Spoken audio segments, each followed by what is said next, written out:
Dans la nature, les animaux les plus redoutables ne sont pas toujours les plus forts. Certains n'ont ni griffes impressionnantes, ni vitesse fulgurante, ni mâchoire terrifiante.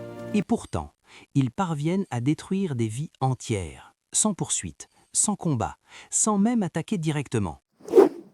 Chaque printemps, quelque part dans les arbres, une petite vie se prépare. Un oiseau chanteur couve ses œufs avec patience, chaleur et confiance. Pendant près de 2 semaines, il veille sur eux, il les retourne, il les protège. Il ne sait pas encore qu'un intrus le surveille. Puis un matin, il quitte le nid, juste quelques instants, une absence banale, un départ de quelques minutes seulement. C'est largement suffisant. Une femelle surgit, elle se pose, pond un œuf et repart presque aussitôt. En quelques secondes, le piège est installé.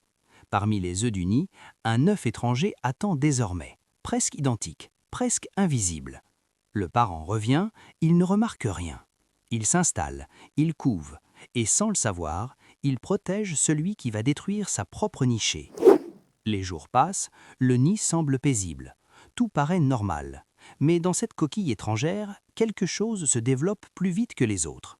Puis, l'œuf parasite éclot, avant tous les autres. Le petit est nu, aveugle, fragile en apparence, mais son instinct, lui, est déjà prêt. Presque aussitôt, il commence. Il glisse un œuf sur son dos. Il prend appui, il se cambre, il pousse, il recule, il recommence. Ce n'est pas un accident, c'est un comportement gravé dans son instinct. Et l'œuf bascule hors du nid, puis un autre encore. En quelques minutes, toute la nichée peut disparaître. Quand les parents reviennent, il ne reste plus qu'un seul petit. Pour eux, il n'y a aucune raison de douter. Alors ils le nourrissent. Et c'est là que commence la première grande ruse du coucou gris, faire élever son petit par les autres. Mais cette ruse ne fonctionnerait pas aussi bien sans une deuxième arme, plus discrète encore, l'imitation. Car le coucou ne pond pas n'importe où, n'importe comment. Chez certaines lignées, ses œufs ressemblent étonnamment à ceux de l'espèce qu'il parasite. La teinte, les taches, la taille, tout peut être ajusté pour réduire les soupçons. Pour les parents hôtes, repérer l'intrus devient un véritable casse-tête. Car rejeter un œuf, c'est risquer de se tromper. Et dans le doute, beaucoup de victimes préfèrent continuer à couver. Exactement ce que le coucou attend. Depuis des générations, une véritable course à l'armement oppose le parasite et ses victimes. Les hôtes apprennent à reconnaître les faux œufs, le coucou affine son imitation. Et même une fois découvert trop tard, il reste une troisième ruse, une ruse sonore, une ruse d'épuisement, une ruse de manipulation. Le poussin du coucou réclame sans arrêt. Son cri est puissant, répétitif, urgent. Il déclenche chez les parents adoptifs une réponse presque automatique, nourrir. Alors les adultes s'épuisent. Ils multiplient les allers-retours, insecte après insecte, bec après bec. Toute leur énergie disparaît dans la bouche d'un intrus. En quelques jours, il devient parfois plusieurs fois plus grand que ses parents adoptifs. Le contraste est absurde, et pourtant, il continue.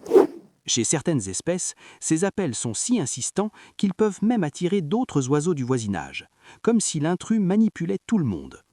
Les parents donnent tout, leur temps, leurs réserves, leur saison de reproduction, pour élever le petit d'un autre.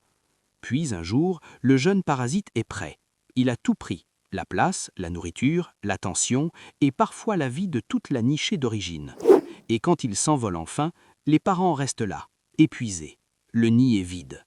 Le printemps continue, mais pour leur vraie descendance, tout s'est arrêté bien avant. Le coupable, c'est le coucou gris, un oiseau que beaucoup entendent sans jamais imaginer ce qu'il fait dans le nid des autres. Plus de 100 espèces d'oiseaux peuvent être victimes de cette stratégie. Et dans la nature, ce n'est pas toujours la force qui l'emporte. Souvent, c'est la ruse.